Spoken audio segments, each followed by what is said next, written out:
A principios de año me tocó entrevistar a este par de dos, diríamos, que, que tuvieron a bien crear un libro de historias, anécdotas y muchas andanzas. Son José Hernández Ríos Cruz y Macarena Muñoz. Bienvenidos. A principios de año me tocó entrevistarlos. En aquel momento había ojeado ligeramente el libro. Ahora sí ya lo leí, ya tengo muchas preguntas, ¿no? Eh, Finalmente, bueno, estamos hablando de vamos a jugar a Londres. Eh, ya leyéndolo, más que ser un libro sobre la escena oscura, creo que es como una reconfiguración sobre lo que ocurría en el rock, ¿no? En los ochentas, ¿no? Me da esa impresión, bueno, no solo me da la impresión, ¿no? Sino nos muestran como esta construcción de la escena del rock en general, ¿no? Bienvenidos. Gracias, querido Astro. Gracias por la invitación, por siempre abrirnos la puerta y por todo el apoyo que nos das. No, hombre, para eso estamos y para platicar bien y sabroso. Eso. Así es que descósanse. El libro pareciera como que de origen, como si se enfocara a la escena oscura. Pero en realidad, como les mencionaba, no sé quién me quiera contestar, en realidad es como cómo se venía configurando la experiencia del rock desde los setentas, ¿no? O sea, es este paso de sí está prohibido, o sea, digamos que nace todo con el asunto Avándaro, ¿no? El asunto de la prohibición, el asunto de, a ver, ¿no? Aquí solo el hijo de Díaz Ordaz, como decía Alex Lora, ¿no? Solo él puede rockear y los demás niguas, ¿no? Entonces, me parece que ese es como el punto de partida, pero es como del rock en general, ¿no? Ya después se empieza a entrar en la escena oscura. Ahora sí, no sé quién de ustedes quiera comentar. José, si Mac. quieres tú. Sí, o sea, es un rock, o sea, sí es muy general, pues porque finalmente quisimos dar un contexto de dónde sale la escena oscura en México, en Digo, la y no es Ciudad que de esté, México. digo, y no es que esté mal, que al No. contrario, yo creo que más bien eso le da como una gran fortaleza al libro. Claro. O sea, digo, si nos hubiéramos ido más para atrás y más para atrás, pues quién sabe hasta dónde hubiéramos llegado, ¿no? Pero sí partimos de un momento en donde justo hay que dar una configuración de qué es lo que estaba ocurriendo en esta parte de la ciudad, ¿no? Lo que denominamos el sur, que ahí en el libro hacemos esta parte, esta cuestión específica, ¿no? No hablamos de Milpalta o de Xochimilco o de Iztapalapa, sino de esta parte que eh, por una cuestión ya de conocimiento común, le llamamos el sur de la ciudad, ¿no? Que comienza a estar alrededor de Ciudad Universitaria y se descuelga de repente hasta La Condesa, de repente hasta Reforma, de repente hasta Coyoacán, ¿no? Todo depende de cómo lo vea uno, pero digamos que son los puntos en donde la gente que va a estar haciendo cosas y participando de determinadas cosas, eh, va a estar en esta pequeña esfera. Em, y sí, o sea, tomamos determinada, como dices, aunque es general, sí también es como que una línea, ¿no? Del rock, pues, de toda la gente que de alguna manera va a empezar a hacer un tipo de música y después va a cambiar a lo que va a ser New Wave, Techno Pop, ¿no? Y que de ahí va a irse más hacia lo que va a ser la escena oscura en los 80, o gente que estaba haciendo fiestas en su casa, ¿no? Y sus grupos eran metaleros o, digamos, progresivos tardíos, como diría Alex Eisenring en los 80, pero es un espacio en donde empiezan a estar gente que va a coordinar, bueno, a cruzarse con esta otra parte, ¿no? De los que están haciendo New Wave y Tecnopop, pues, y va a salir una siguiente generación que ya va a estar más enfocada a cuestiones mucho más melancólicas, más oscuras, y ahí es de donde va a salir una cosa que denominamos la protoescena oscura en México, ¿no? Digo, independientemente que en otros lugares ya haya una escena oscura, pues funcionando, ¿no? Como tal, o sea, digamos, en Estados Unidos o Inglaterra, ¿no? Pero sí nos interesa a nosotros hacer este pequeño trazo de dónde viene, cómo se da, dónde se desenvuelve, ¿no? Y hablarlo desde lo que nos toca a nosotros, ¿no? A Macarena y a mí, que es este sur de la ciudad, ¿no? Estableciendo que no es una historia absoluta para nada, ¿no? Sino que pues por ahí están ocurriendo más cosas, otro tipo de gente las está haciendo en otros lugares y se van a conjugar en los 90. Sí era una zona al final en donde, digamos, lo que había como más actividad, más tiendas de discos, había más reuniones, había más, no sé si exactamente mayor número de ejecutantes o de fanáticos, pero sí ocurrían como más cosas al respecto. Por la misma naturaleza del libro, se siente este espíritu comunitario, ¿no? Ujú. ¿Qué onda con, a la hora de seleccionar las anécdotas, de seleccionar los relatos? Supongo que fue súper complicado, ¿no? O sea, se siente que había harto material de dónde cortar. Así Sí, es. bueno, no, di, José. Vale. Lo que pasa es que hicimos aproximadamente unas 40 entrevistas y pues bueno, fue una cuestión pues casi de relojería, de bomba de tiempo, de estar verificando qué testimonio podía dar pie hacia el otro, como si hubieran sido todos, estos mismos entrevistados hubieran estado todos mismos en un mismo salón. De hecho, se Entonces, percibe así, se percibe como si sí, fuera algo, eso, grupal. Parece, diría, como coral, ¿no? sí, exacto. Bueno, a fin de cuentas, nosotros el libro siempre lo estamos presentando como una historia oral, porque también mucha gente puede pensar que se trata de un ensayo, que va a ser muy pesado, que va a haber mucha cuestión académica, y no, es precisamente una historia oral, o sea, todos los testimonios, uno da pie al otro. O sea, no hay un narrador, digamos, en este sentido, que te dé pie, sino que entre los mismos testimonios se da pie uno al otro y obviamente los vamos enfocando hacia diferentes cuestiones como tú ya lo has visto en el libro, ¿no? Tanto como qué empezaron escuchando ellos, cómo se iniciaron en la música, o qué les atrajo de la música, experiencias familiares, influencias musicales, pero todo va poco a poco y todo, pues sí, fue un trabajo, te digo, como de bomba de tiempo, de estar ahí precisando qué testimonio podía funcionar para dar pie a otro. ¿Cuál dirían que es, pues no sé si el detonante o el evento cero, pero sí el evento crucial para pasar como de este rock en general a la construcción de la escena oscura en México?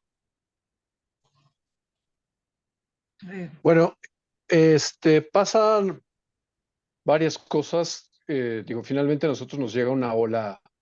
Sí, cuando avientas una piedra, ¿no? Van las ondas y van llegando a puntos distintos. Eh, sí, por supuesto, hay un rompimiento de lo que es el rock clásico y la nueva ola en los 70, ¿no? En un nivel mainstream, ¿no? O sea, no tanto el punk, digo, cuando sale, no es una cosa que se le haga, o sea, sí es una cosa escandalosa, pero no llega a un nivel mainstream, ¿no? Digo, ahora lo hemos llevado a un nivel mainstream, por supuesto, años después, pero en ese momento es el New Wave, ¿no? Lo que va a generar una ruptura entre grupos en los 70s como Eagles, Boston, Kansas, mismo Led Zeppelin, ¿no? Y grupos nuevos como B-52s, Talking Heads, Devo, Blondie, Ramones, O sea, etcétera, etcétera. la culpa la tienen los sintetizadores en gran medida. O sea, básicamente justo, ¿no? Lo vemos de esta manera. En el New Wave, el sintetizador desplaza la guitarra en muchos grupos como instrumento principal. O sea, pasa a un segundo plano la guitarra. en muchos grupos, ¿no? Vamos a pensar, por ejemplo, en Duran Duran, ¿no? O sea, donde sí, Andy Taylor puede ser un gran guitarrista, pero Nick Rhodes, o sea, es tremendo en la cuestión de los sintetizadores, ¿no? Y o los otros géneros relativos, como son el tecnopop, pues, ¿no? O el synth pop, em, pues el sintetizador es el que hace la hegemonía de repente, ¿no? Entonces, cuando llega aquí a México, ¿no? A principios de los ochentas, si son pocos las personas que están tocando New Wave Tecnopop, ¿no? Esta gente la parte de Size, la parte de Síntoma, la parte de, o sea, toda esta gente, Capitán Pijama, por ejemplo, pero está esta otra escena que es mucho más fuerte y mucho más sólida, por así decirlo, que son estos grupos progresivos, ¿no? Tienes a la Caja de Pandora, tienes a Mistus, ¿no? Tienes a Chacmol, ¿no? Todos es Anchorage, todas estas bandas que tienen una preferencia por este rock formal o clásico, ¿no? Y las broncas como de costumbre, ya sabes, ¿no? Digo, si ahora lo decimos con reggaetón y cualquier otra cosa en ese momento era lo mismo, ¿no? Estos tocan una cosa que no es música, que no es rock, que no es nada. Lo nuestro sí es rock, sí está rescatando, etcétera, ¿no? Entonces, sí, viene esta ruptura, ¿no?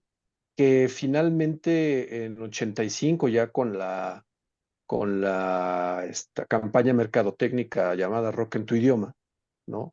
Va a abolir, de repente, hacer el crossover finalmente otra vez en México de lo que consideramos como nuevo rock moderno, ¿no? En el mainstream. O sea, lo mencionamos en el libro, Macarena y yo. No es tanto que Rocotitlán o que Luke o que el Tutti Frutti sean unos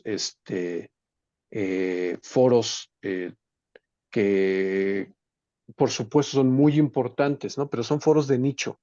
Cuando viene esta ruptura, ¿no? Este tipo de música se va a las discotecas, se va a lugares en donde jamás te hubieras imaginado que que ibas a escuchar un grupo tocando rock, ¿no? En español, además, ¿no? O sea, discotecas de ese momento como el News, como el Tequila Boom, el Magic, ¿no? En las fiestas coloniales de La Salle, por ejemplo, ¿no? Lugares en donde oías cualquier otra cosa menos rock, ¿no? Y empiezas a oír rock en ese momento. Y además de que ya es este rock nuevo, ¿no? Eh, Mark pues puede contar aquí de cuando vino esta reunión, este mercado de música en España convocado por Miguel Ríos para formar, sí, esto que se va a llamar Rock en tu idioma, ¿no? Y cada grupo, o sea, sí, la idea fue hacer un puente entre España, México, Argentina y todos los países que estaban alrededor, pues no por otra cosa, sino porque son las ciudades de mayor foco mediático, ¿no? España, Argentina, por supuesto, está llevando a Soda Stereo, está llevando a Sumo, está llevando a grupos nuevos, ¿no? España tiene a Radio Futura, tiene a Alaska y Dinarama, tiene a Nacha Pop, ¿no? Pero lo que llega de México a ese lugar es un rock que no les interesa, ¿no? Mac. Así es, sobre todo también por el hecho de que buscaron también sacar gente de un catálogo en específico, porque tampoco nos llegó todo lo que nos tenía que llegar de España, a este lado del Atlántico, ¿no? Y sí, desgraciadamente o afortunadamente, como lo queramos ver, las bandas como tal, tanto mexicanas como argentinas, no pegaron como tenían que pegar en España.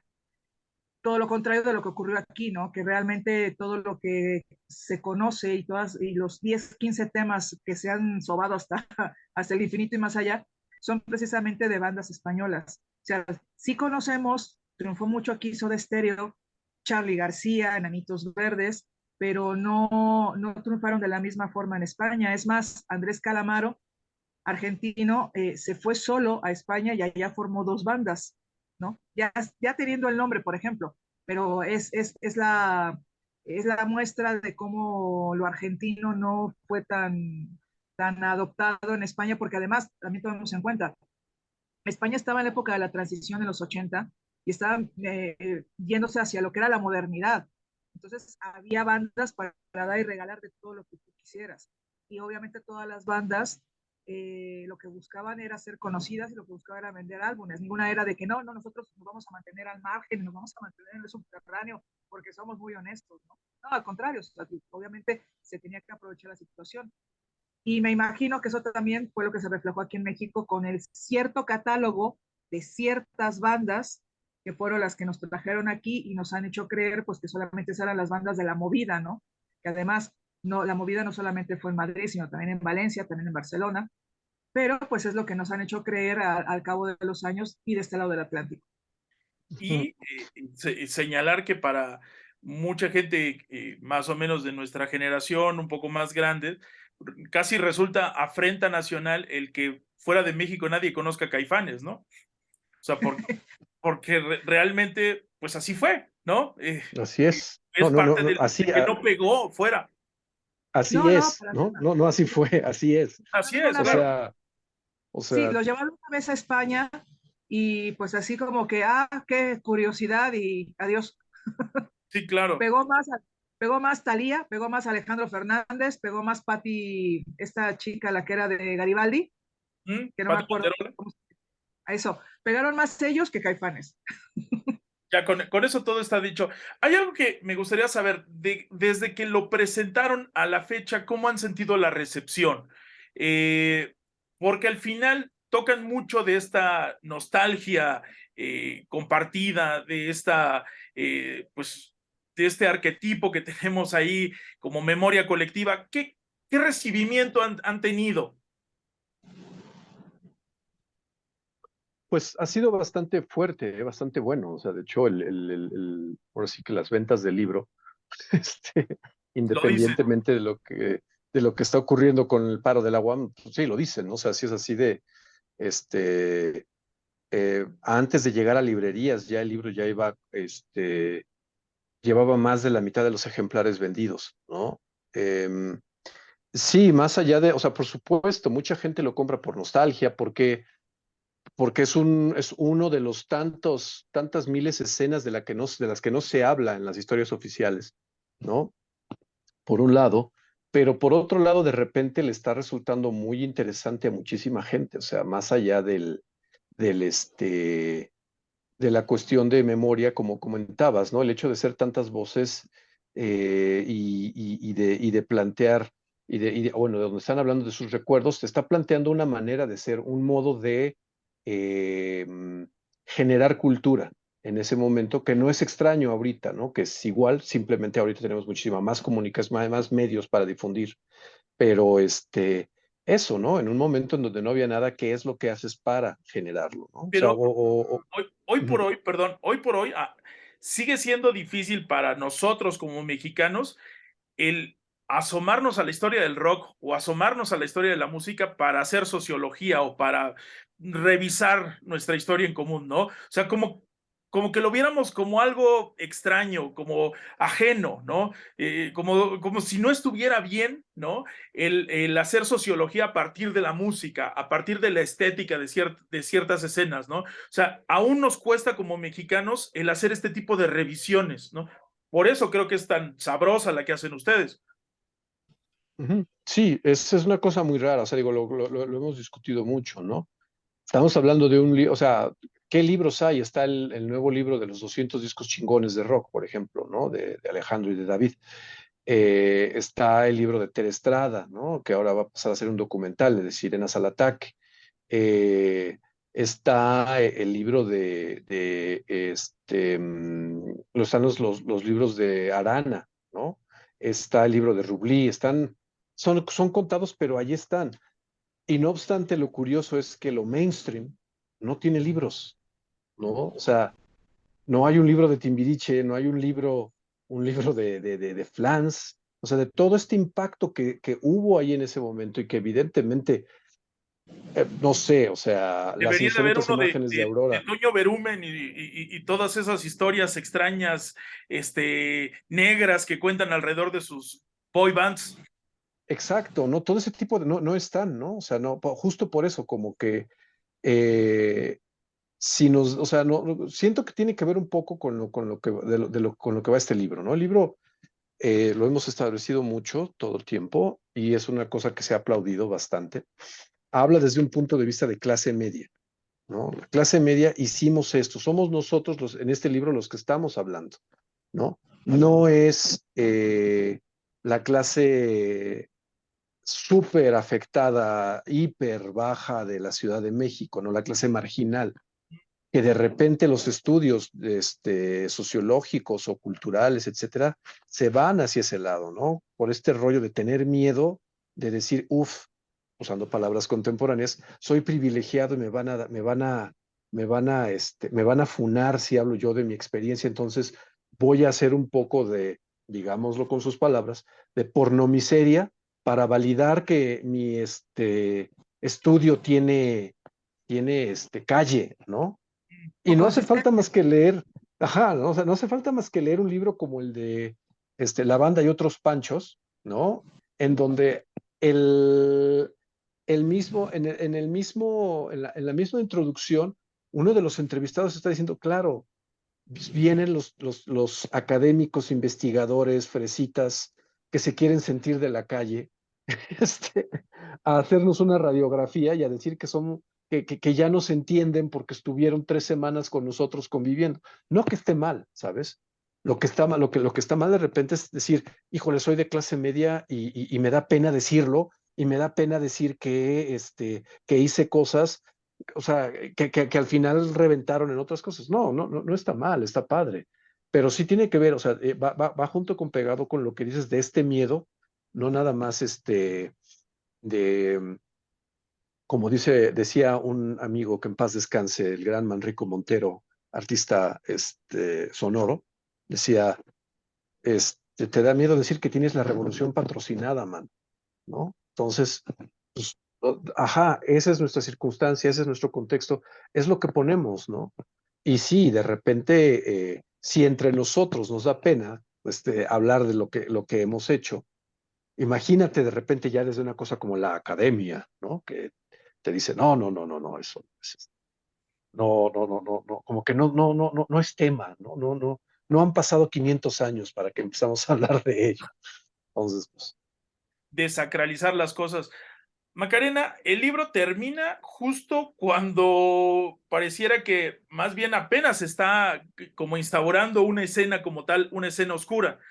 Da para otro libro, va a haber otro libro, ya lo están trabajando, ¿cómo va a ser? ¿Va a seguir la misma lógica? Sí, mira, lo que pasa es que este libro lo tuvimos que dividir, porque si lo hubiéramos sacado como pretendíamos en un principio, hubieran sido más de 1000 páginas. Si de por sí así el libro son 500 páginas. Obviamente te podrás imaginar que hay muchas cosas todavía por sacar, hay todavía muchas cosas que publicar. Obviamente es lo que pretendíamos, dejar ese punto, dejar en 1989 la historia, porque ya a partir de 1990 ya se empieza a escribir la parte interesante, digamos, de la escena oscura, ¿no? Ya empieza, por ejemplo, en 1990 viene por primera vez The Mission, tocan el Ángela Peralta, es también el bulo este de que iba a venir Peter Murphy con los Pixies y que nos robaron y que no se hizo ningún concierto ahí en el Ángela Peralta también. Entonces, a partir de 1990, así como empieza esa década, la última década del siglo XX, es también como se va a empezar a gestar lo que en 1994 explotó como escena oscura cuando vino por primera vez la banda de Los Ángeles, London After Midnight. Entonces, nosotros es lo que pretendíamos al dejar casi con la miel en los labios al lector, precisamente de que va a haber una continuación, ¿no? Viene un segundo volumen y quizás también un tercer volumen.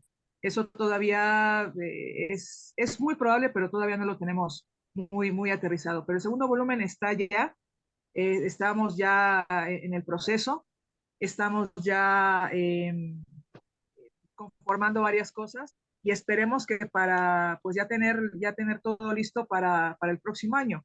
O sea, que ya se pueda, que se publique el próximo año y ya tenerlo pues ya, porque también mucha gente nos lo ha preguntado, ¿no? Ya ni siquiera ya no lo consideramos ya ni como primicia, sino porque sí hemos estado comentándolo y la gente está, por fortuna, está emocionada y lo están esperando con muchas ganas, porque precisamente dejamos a la gente así como que picados, ¿no? Con este primer volumen. A mí me dejaron como en coitus interruptus.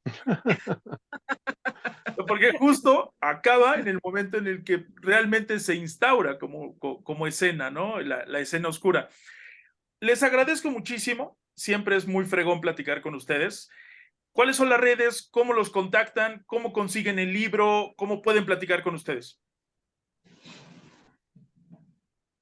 Pues Pues estamos mira, en las redes en Facebook, ¿no? Bueno, el libro se puede conseguir en la página de la UAM, que es Casa Libros Abiertos. Está en el Fondo de Cultura. Métanse a la página que es librería virtual del Fondo de Cultura, porque el fondo tiene como 50 páginas, entonces Sí, te puedes perder ahí. Entonces, librería virtual. Ahí creo lo que, buscan, ahí lo creo que una de encuentran. esas páginas lleva como a un blog de Paco Ignacio Taibo, no lo Sí, dudaría, ¿no? En donde puedes ver cuántas Coca-Colas compra al día. exacto, exacto. Entonces, es la librería virtual del Fondo de Cultura o está en las librerías del Fondo de Cultura, en las librerías amigas que nos han recibido, ¿no? Para apoyar, ¿no? Que son tiendas de discos como Venas Rotas, discos, o el No Somos Nada Distro Café, en el puesto de la jornada en el Tianguis del Chopo, va a estar en el Museo del Chopo también, y está en Retroactivo Records. Ahí está. Sus redes personales. O si no quieren darlas, pues no las den. sí, sí. Yo estoy como Macarena Muñoz Ramos, así me encuentras en Facebook. Vale, pues les agradezco mucho, mucho, mucho, y siempre es muy sabroso platicar con ustedes. Insisto, me dejaron en el coitus interruptus, lo cual no necesariamente es malo, ¿no? Porque esperaré con mucha ansia el siguiente libro. Muchísimas gracias, José, Macarena. Les mando un abrazo de esos tendidos. Gracias. Gracias a ti, Gracias, queridísimo Astro. Vale. muchísimas gracias.